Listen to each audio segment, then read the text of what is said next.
What's up, guys? It's KB. Make sure you subscribe to the Underground Sports Philadelphia YouTube channel. Click the bell icon down below so you don't miss a single video from us. And thanks for tuning in to another video from Underground Sports Philadelphia. Now let's get into it. Philadelphia, baby, you're going to love it. Best sports fans in the world. Actually, the worst, but that's what makes them the best. I'd love to have my own entrance theme one day. Entrance theme song would be lit. All right.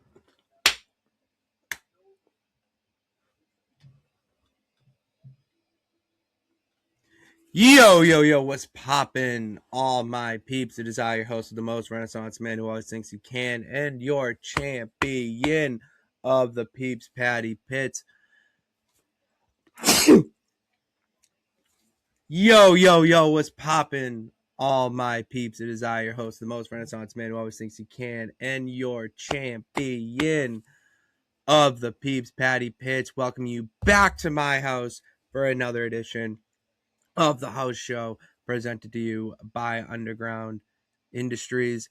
It's just me, who's day one-ish, Patty Pitts here in the house, home alone, Macaulay Culkin it, as KB is off at the Porch Gang somewhere. Where? I don't know.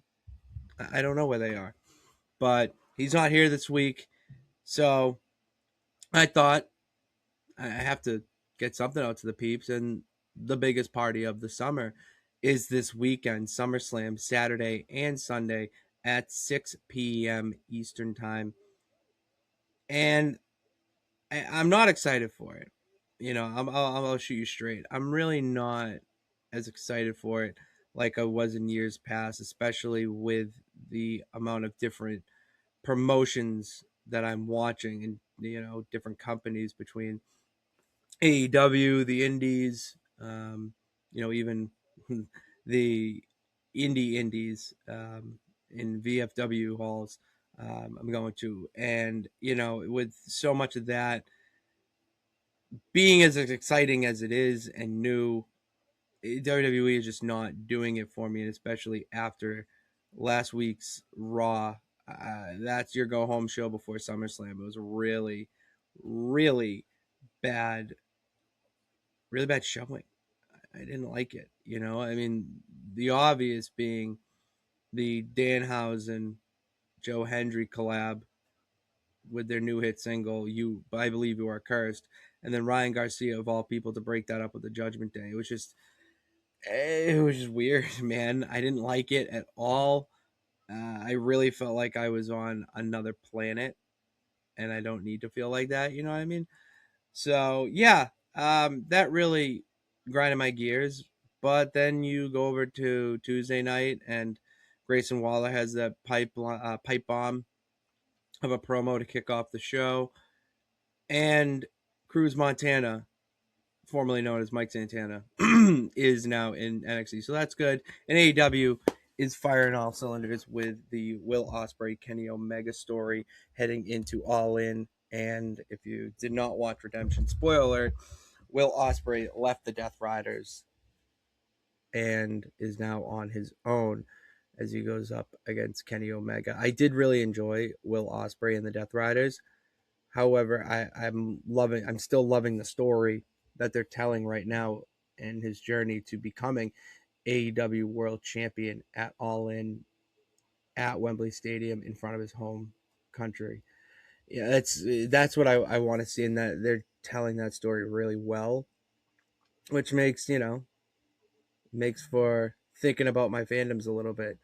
And it's tough to get excited for SummerSlam when you have All In happening in just a few weeks. And as I was recording, no nights off before this, the Motor City Machine Guns are all elite. They debuted to open Collision as they go up against TNA in the broadcast. And they are now in AEW. Now the fantasy booking can begin with Motor City Machine Guns versus Edge and Christian versus FTR. You know, are they going to be added to that match with the Young Bucks? either New Day going to come in now too and become Daybreak or, New Dawn? Like, what are we going to do? So it's exciting times over in AEW, and it just, when one's up, the other's down. But today we are going to be talking about the down company and hoping that things get better, as they should at SummerSlam. SummerSlam should be a big show, a great show. And it's not that the card sucks, it's just overfilled, in my opinion. There's no need for 2 nights of SummerSlam, in my opinion. You don't need to have all these matches on the card. They could have been done on Raw, more or less TV feuds. So it just and I'm going to talk about all my predictions in this episode today. Just going to be a prediction heavy episode with no KB here, and just life is so busy. I'm going to break the fourth wall a little bit here with just how insane life has been from the work standpoint, but also a personal standpoint. It's just a lot has been going on. So, I have not been able to watch it intently. I'm still keeping up. I'm still watching the shows. It's just not appointment viewing, unfortunately. When you're working 12-hour days, getting up at 4 a.m, and then you get home at 5 p.m. or at night to some. They're long days. Thank God for DVR and the way we have cable now. Or not even cable, we have television and watch stuff that you can go back the night before, or from the night before, and watch what you missed. I'm so thankful for that, because we fall asleep at every turn. I'm drowning in fish, and it stinks because I would much rather be at ringside. I'd much rather be in the crowd watching these shows and videos and whatnot, but you gotta work with the tools that you got. I will say an announcement. I am going to Limitless Rep before we get into predictions. I am going to Limitless Wrestling on August 8th to the Vacation Land Cup. I may or may not have a guest with me this time. Who knows if he joins? I did ask him. So we'll be going there. The victorious BRG is taking on Aiden Agro in Vacation Land Cup qualifying match. And what else has happened? Oh, Gabby Force is going to win the Limitless World Championship for sure. She's finally going to beat Donovan Dijak. I need her to. Their first match was awesome, and it built to a potential match where she dethrones him. Her husband couldn't get it done. I need my homie, the Nomi, to get it done. So I'm rooting for you, Gabby, and I'll see you on August 8th along with the rest of the Limitless Wrestling roster. Enough about that. Let's get into SummerSlam. Before we get into SummerSlam, please let me know what your thoughts about the show are. Speakpipe.com/official house show. Give me your takes, your predictions, what you think should happen, what you think is going to happen, who is going to return, debut, make a surprise cameo. Who knows? Let me know. Speakpipe.com/official house show. All right, let's get into predictions to SummerSlam. Night 1, we have the Bella Twins and Paige taking on Fatal Influence, JC Jane, Fallon Henley, and Lainey Reed. And I got the Bellas and Paige winning this one. To me, this feels like a feel-good moment for the fans, like a live crowd win. And if Fatal Influence takes the pin, it doesn't kill their momentum at all. It potentially sets up a rematch for the tag team championship again, this time maybe with Nikki, and that's where, like, continuation, you're building to something. And as much as I don't want that to happen, I'm a big Fatal Influence guy. I would love to see Fatal Influence win.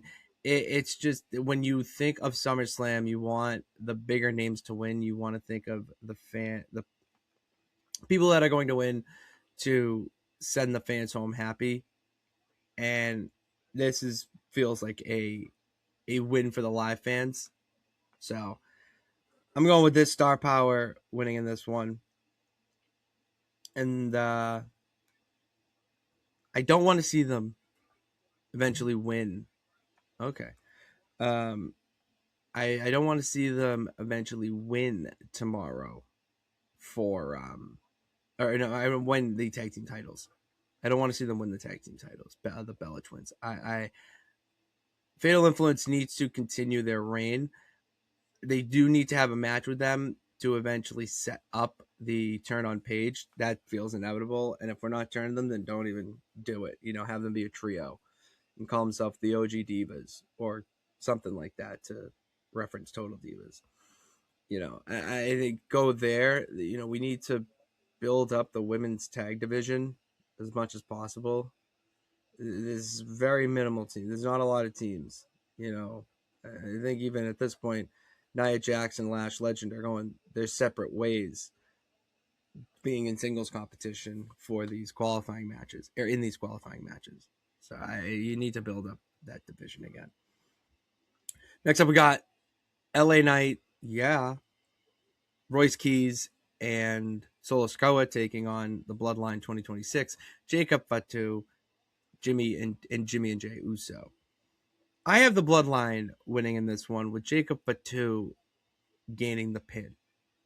Jacob Fatu needs to be the one to get the pin in this match to keep his momentum moving forward.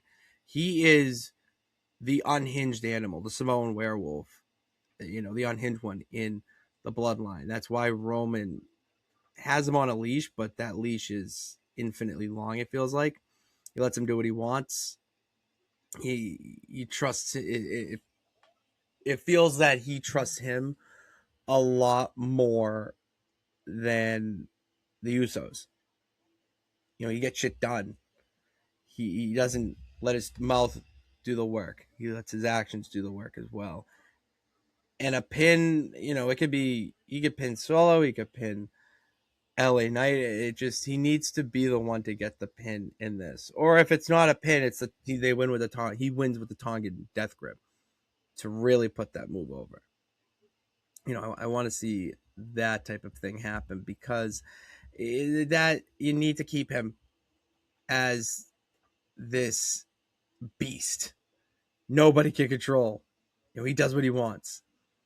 And the Usos off to the side. Let them be the side characters in the Bloodline right now, the supporting cast of the Bloodline right now. They need to focus on the tag division. Let Roman and Jacob do their thing. The Usos, you do your job as well. Do your job. It won one organization 6 Super Bowl championships. Maybe it can bring the Bloodline back some gold. Why not?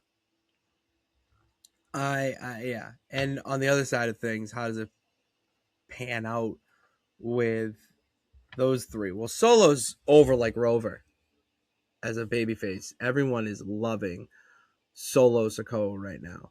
And I want to see I want to see him more on screen as a babyface. He's so funny. The charisma is there. People online, at least, have been comparing him to a younger Rock. And that's one of the highest compliments that you can get to me. And let him roll with it. I don't really care to see partnerships form. Maybe him and Royce Keys now, but I don't want to see an LA Knight thing. I want to see LA Knight do his own thing on SmackDown now. Whoever wins between Cody and Punk needs a challenger. Why not throw him in there along with DP? So, LA Knight seems. Oh no, that's SmackDown. No, it's Raw. It's Raw. Well, still, the World Heavyweight Championship. Seth Rollins needs an opponent. Seth Rollins needs an opponent afterwards. And I think LA Knight is the guy to do it. Freshen shit up. Finally get him in the world title picture, as he has deserved that at this point with the work he's putting in and how over he is with the WWE Universe, but they just do not see the push. They're just waiting and waiting for him or waiting for him to do. I don't know if it's for him to do something or what, but yeah, it's not good. Nerd good. Not good. Next, after this, after the tag match, we got my favorite match of the weekend. I would say top 3 that I'm looking forward to. Gunther taking on SmackDown General Manager Nick Aldis. I have a feeling this could be match of the weekend. I really believe that this will be one of the more talked about matches on the card. It's 2 European wrestlers, brute wrestlers that have been in the game a while. They know how to work, and a lot of their storytelling is done in the ring. On top of that, you have the looming idea or thought that this could be Nick Aldis' retirement match, as Gunther is the career killer. And that's where my head is going, that this will be Nick Aldis' one and only match in WWE. I would love to see him go up against, a Cody Rhodes, someone from his past that's on the roster, or even go full fantasy booking and do the Survivor Series match of GM versus GM, Adam Pearce versus Nick Aldis. That would be sweet.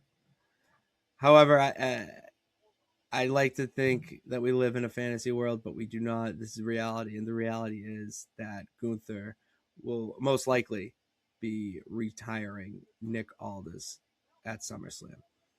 And it's cool that Nick Aldis is finally getting this moment. He was just on CVV. I have not listened to the interview yet, but I have seen clips, and he gets emotional talking about what this means for him to finally be competing in a WWE ring, making his debut in a stadium. He just never thought that would be the case, and he gets all emotional talking about it. And for that reason alone, I believe that they're going to put on a banger of a match. It's just, I don't think Nick Aldis is going to come away as the winner in that match at all. I don't. Sorry. Do you think he's going to become the winner of the match? Let speakpipe.com/official house show. Let me know, please. Do it. All right.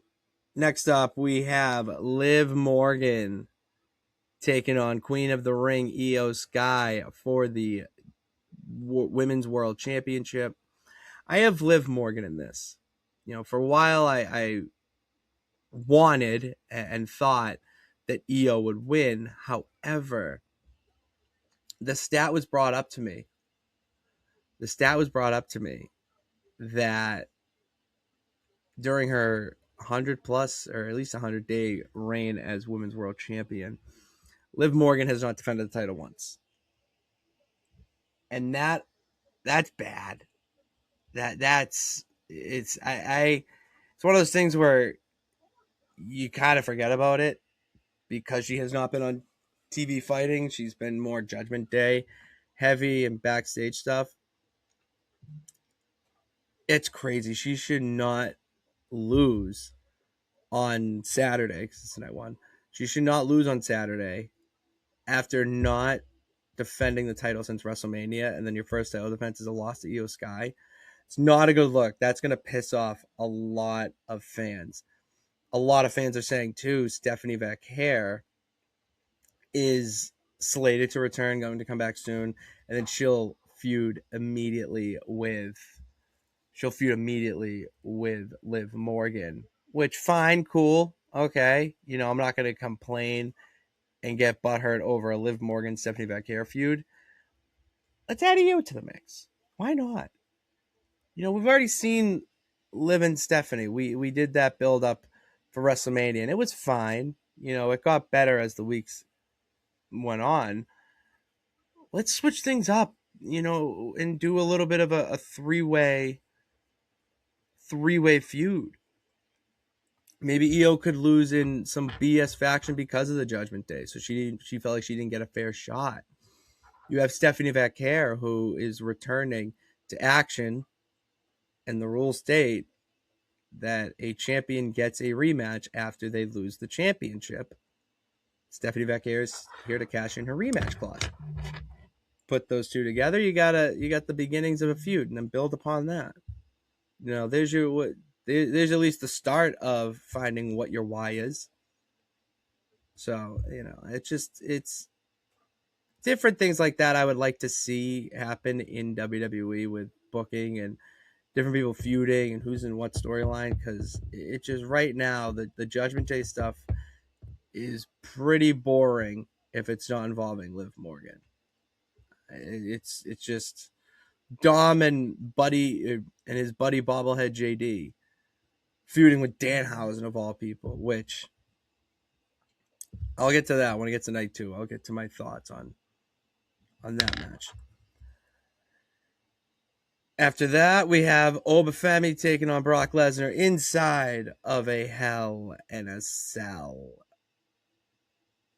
Potentially Brock Lesnar's last match in WWE. And that's how I'm viewing it. I was reading today, Fightful Select, their email blast they put out, that there are rumblings that Brock could be brought out of retirement after this for a match in Saudi, which, cool. If you want to go the HBK route, awesome. I just think that would tarnish his retirement a little bit. It was so nice how he did it at WrestleMania. It was so unexpected, such a surprise. It was great. And he came back, which not pissed off fans. I don't think it pissed off any fans, but it was like, okay, we're back to old ways WWE. He won. They had a match and he won that. And now, okay, you have your rubber match inside Hell in a Cell. There's nothing more storybook than that to end your career inside Hell in a Cell, a match that you are undefeated in.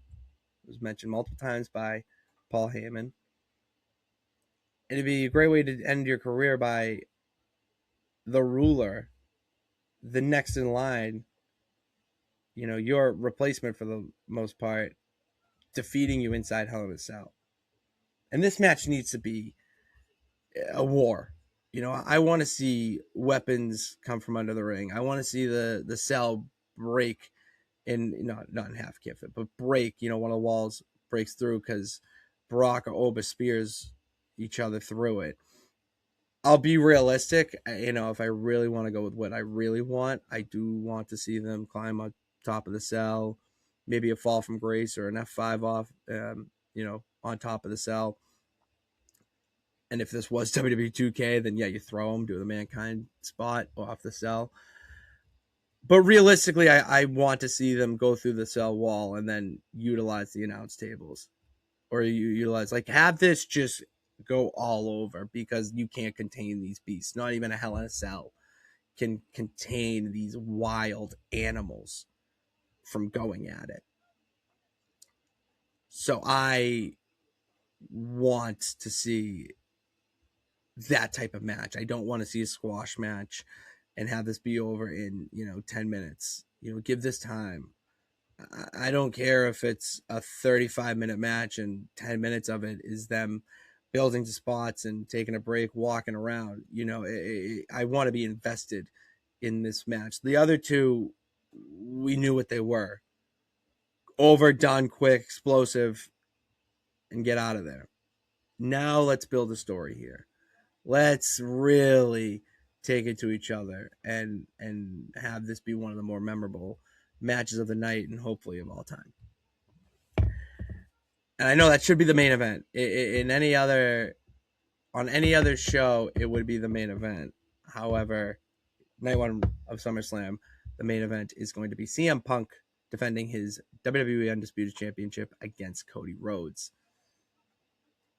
And this is going to be a good match. This will be a great main event. I don't think we'll see any shenanigans for the most part. I don't know who would cost who, come out to cost them. And shenanigans, interference. There may be a weapon use or whatnot, but I don't see anyone coming out to interfere at all. I don't. If anything, there's going to be some bullshit happen by one of the two in hopes to win. But no, I don't see any outside interference like I do for the night 2 main event. And I got CM Punk winning and still your WWE champion. Now, on No Nights Off, Sarah and I did a little bonus question of if we think there will be a heel turn of sorts or a turn. She says no, I say yes. I think Cody becomes heel after this. I think this breaks Cody to the point where he is sick of every obstacle being thrown in his path that he cannot control, from above, from, management, whoever. And he's sick and tired of it. Pile that on with Sami Zayn and his frustrations and how they're button heads right now, throwing shots at one another. Have them feud for a little bit. Give CM Punk someone else, someone new that really has not been in the title picture. Give them the opportunity and have Cody do something on television that isn't for the title, and he can have a little bit more freedom with it. And a guy like Sami Zayn, that's a great dance partner to have. It's a great dance partner to have. So those are my predictions for night 1 of SummerSlam. Night 1 predictions. Do you agree with me? Do you think that CM Punk is going to actually turn heel? Do you think Brock wins and goes over in his last match? Let me know. Speakpipe.com/official house show. Okay, please. The phone lines, there's cobwebs over there. All right. And it's not from Peter Parker. We need some life in there. I don't know if it works. Someone call to make sure it works again, please. That would be greatly appreciated. All right. And if you call, maybe, just maybe, I can find you one of these. That's right. You like this hat that I got on? Hey, see that number that's right here? 47. The best headwear company in the game. If you want to rock a 47 hat, just like the champ of the peeps, Captain Nonsense, Patty Pitts, then you just got to use the link in our description below and pick out a hat of your favorite team, your favorite design. They got it all. They got their summer collection. They have this purple, lavender color hats. Those were nice. My nephew and I were talking about it. Go get yours today and use our link in the description below to help support the house show and help me from drowning in fish. Thank you. Thank you very much. All right, night 2 predictions. Okay. I said I was going to talk about Judgment Day. All right. And I'm going to start with the Human Monies on a pole match. Danhausen versus Dirty Dominic Mysterio. This will be the match that I take a bathroom break at. This will be the match where Dickie Pitts asked me to help him with some sort of signing into a television or iPad question that I don't rush to help him with that. You make sure it gets done. Because I have zero interest. Sarah and I on No Nights Off have a running joke of insert item on a pole match is going to be how they book it, and haha, like they would never do that again. However, they fucking did it.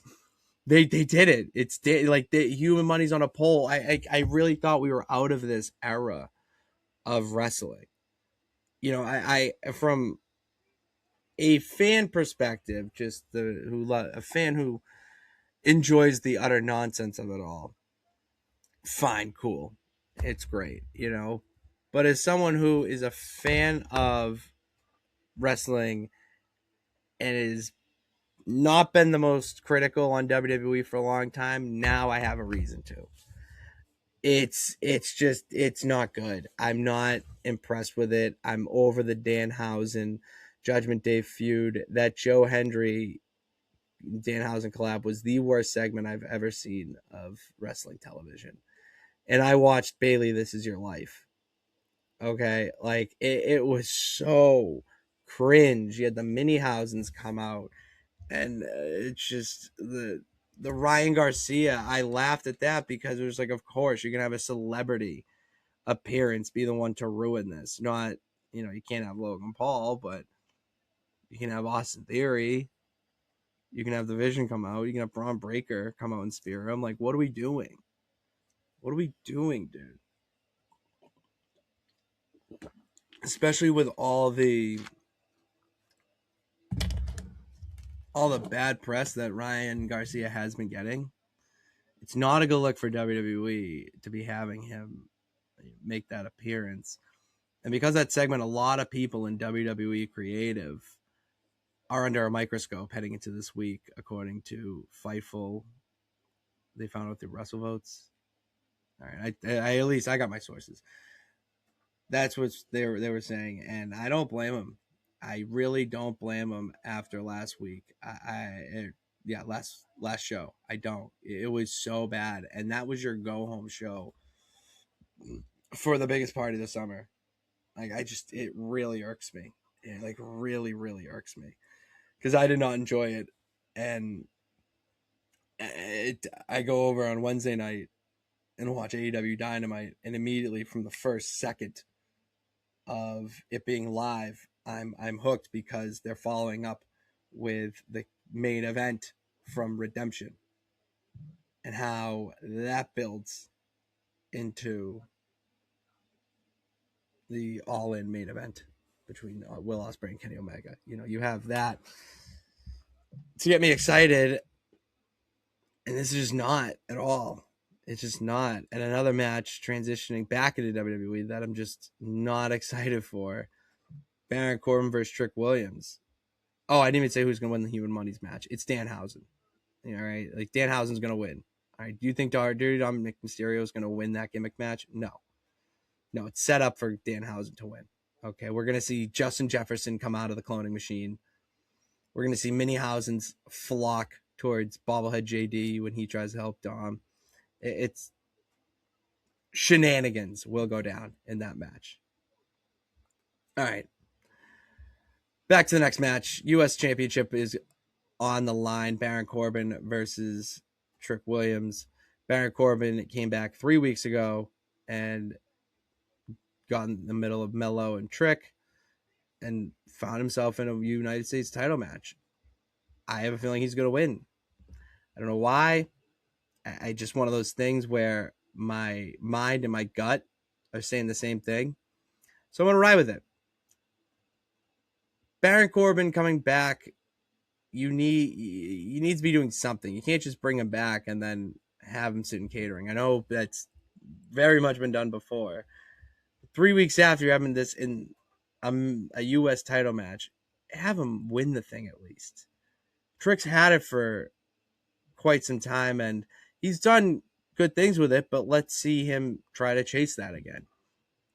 You know, maybe Mello and him spark something back up, or they even start feuding for a chance at Baron Corbin's United States Championship, and then eventually at the next pay-per-view, it becomes a triple threat. You know, that's the opportunities that you have from here. I just think if Trick Williams wins again, it's like, okay, Trick retains. Who's next? Mello? Okay. Ilya coming back? No. So then you're stuck with who?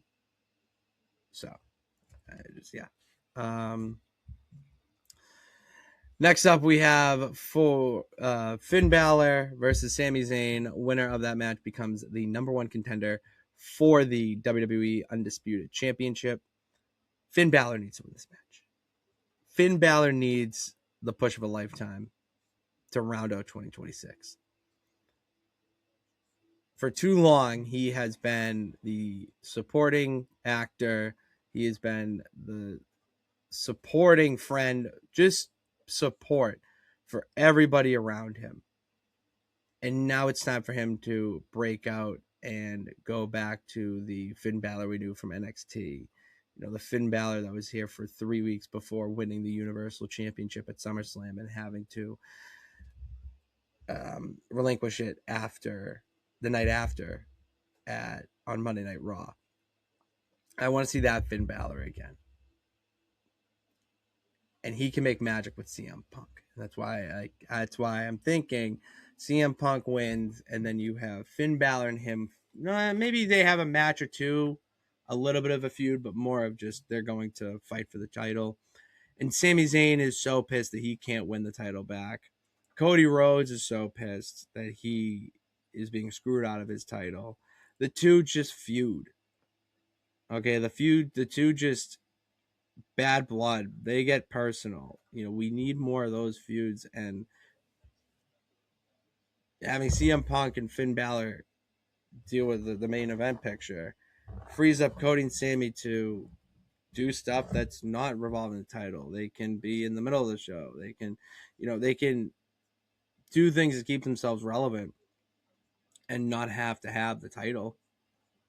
Like that's one thing that I miss from WWE that I see other places, that these wrestlers are feuding for other things other than a title. Just it's a nice refresher to see stuff like that, because that's really what brings you in.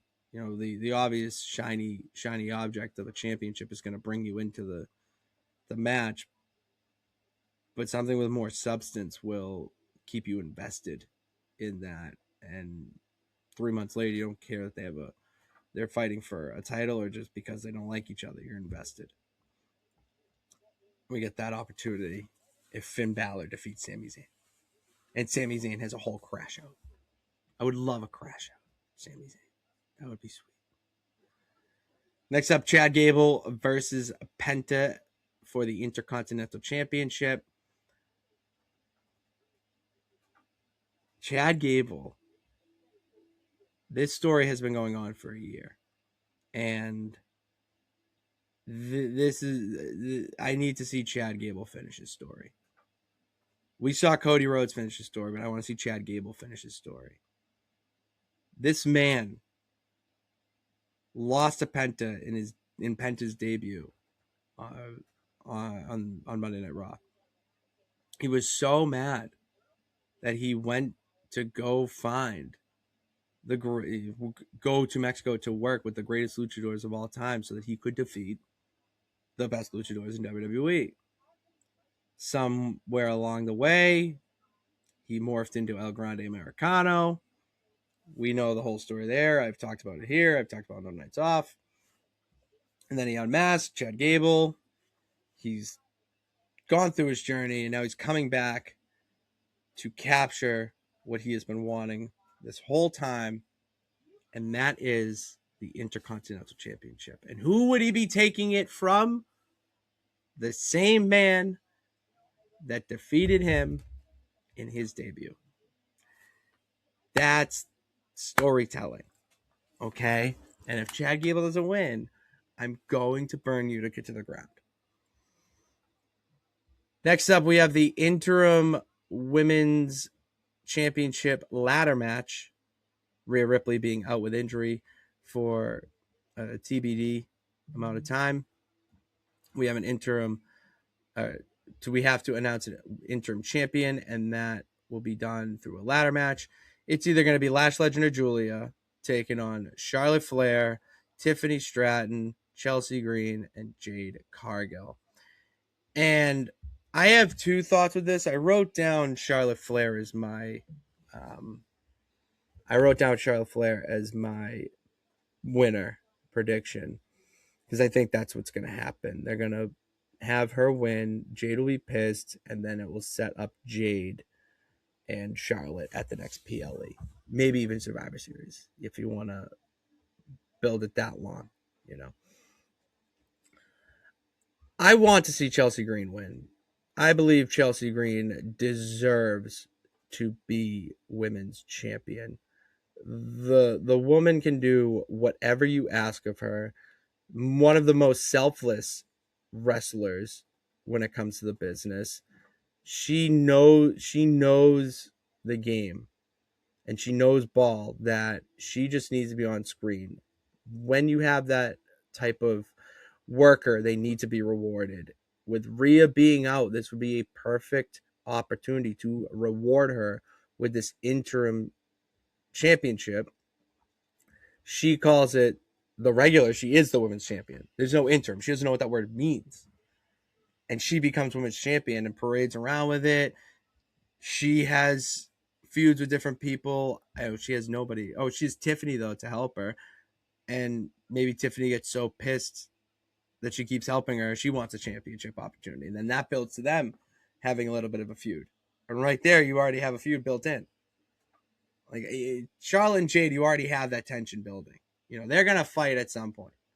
When it comes to, so that match is already pre-built in. But what about putting it on a person like Chelsea Green, and then you have Tiffany Stratton feud against her because they already have been building on something for a little bit. Tiffany really doesn't want to be Chelsea's partner, but Chelsea is all about Tiffy time.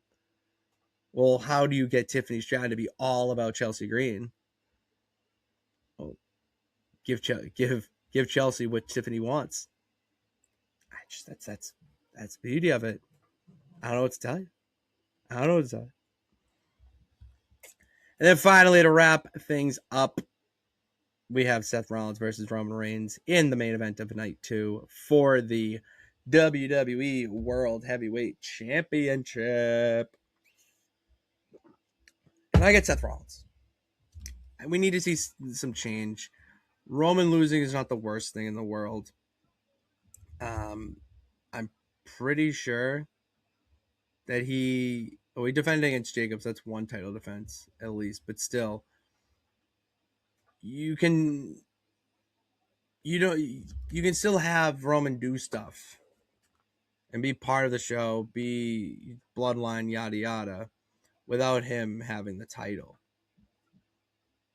Put on Seth Rollins. Well, you already have LA Knight in there. He never lost really to Seth Rollins. You have who's the other? Jacob Fatu can be let off the leash by Roman Reigns to bring the title back into the bloodline. You know, and the fact that Roman has never beaten Seth. Continue that, you know, until their final match. Why not, you know?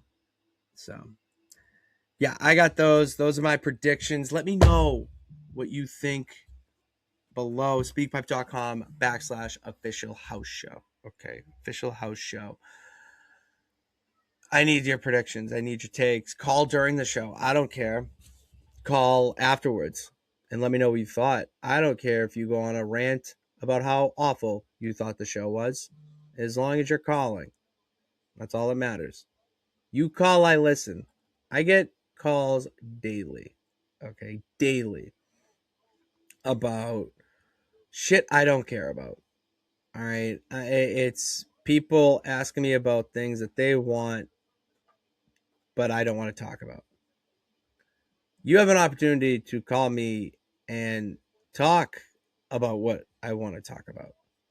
It's a very rare thing in this world to call someone and talk about something that they want to from the get-go, you know? And you don't even need a phone. You just need a laptop. You need just some sort of Wi-Fi device to go to speakpipe.com/official house show and just ask me anything.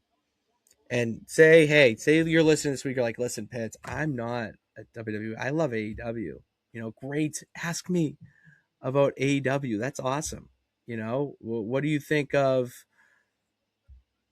John Moxley trying to put Kenny Omega through the Bryan Danielson experience in the paper bag or plastic bag?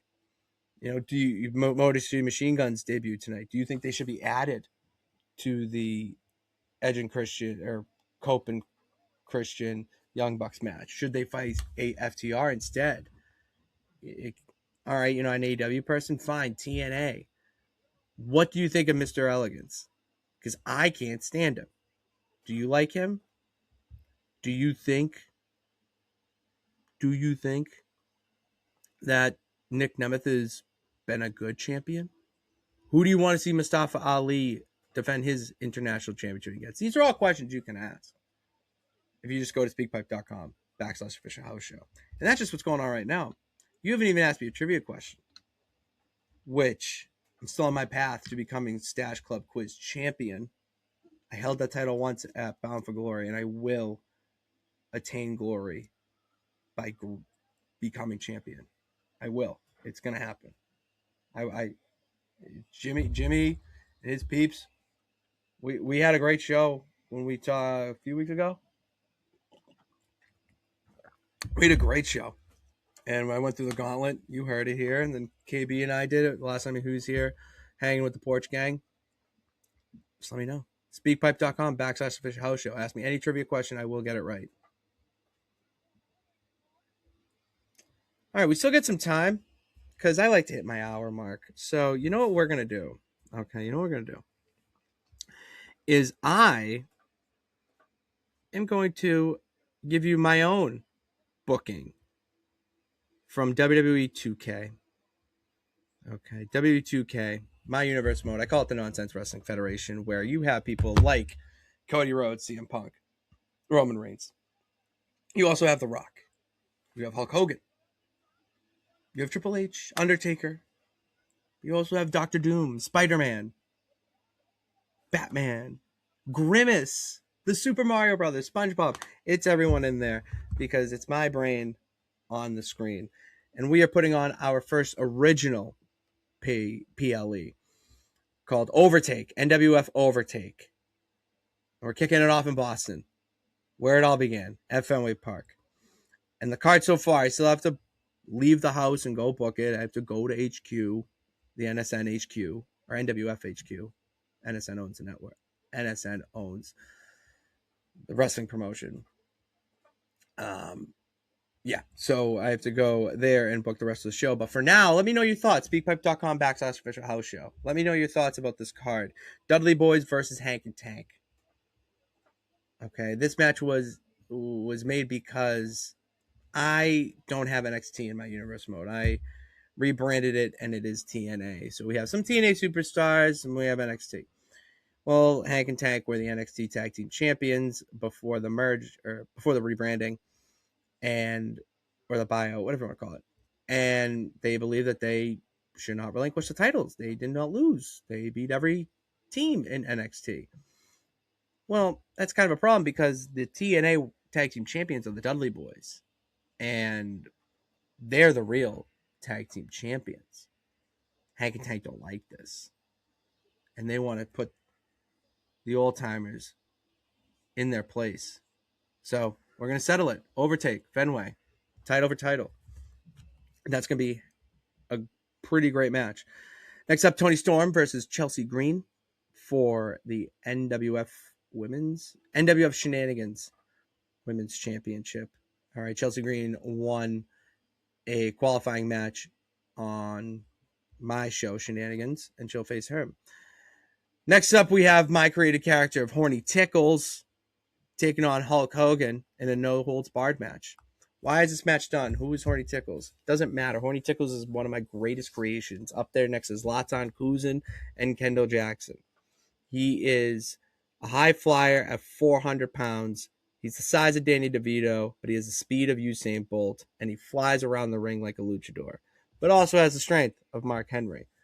How is this possible? Nonsense. That's how it's possible. He's my galactic. It's like my version of the Intercontinental Championship I created. He's that champion, workhorse champion. And he needed an opponent for Overtake. The shareholders really like Hulk Hogan. And I would love to see Hulk Hogan get his ass kicked. So I'm going to be doing that. That's going to be a lot of fun. Next up, we have The Rock versus The Undertaker for the NWF Championship. Or no, mine's the World Championship. That's going to be a good match. Kevin Owens and Sami Zayn versus the Bikini Bottom Boys, SpongeBob and Patrick Star. And the Secret Service will be defending their Women's Tag Team Championships, but I just don't know who against yet. Give me some team names below. Who are some great women's tag teams that you would love to see be champions? Okay, speakpipe.com/official house show to let me know. And that's all I got. Short episode this week, but we need to get the predictions out, and I need to come down to the house and say what's up. Say what's up to my peeps. And yeah, that's all we got. Thank you all for tuning into this brief edition of the house show. Make sure you hit that subscribe button and bell notification to know every time we go live. And if you're not a YouTube watcher, you're more of an audio person, I get it. That's why we're on all podcasting apps, Spotify and Apple Podcasts. Leave that 5-star review. or 5-star rating and leave us a review, and we'll read the review on the show. You know, it gets sent to KB. Him and the Porch Gang will look it over, and then we'll come and read it here on the show. And then follow us on all social media platforms at Official House Show on TikTok and Instagram, Real House Show on Twitter. And follow me on Twitter personally at Patty Pitt, all social media platforms at Patty Pitts, PADDYPITTS. And yeah, follow at Underground Industries everywhere. All right. We're taking over or overtaking. See what I did there? That was good. All right, we'll be back next week with another edition and hopefully some better news and better feelings about WWE. Thank you all for tuning in. God bless. Remember, you can do it. All you got to do is try. Peace.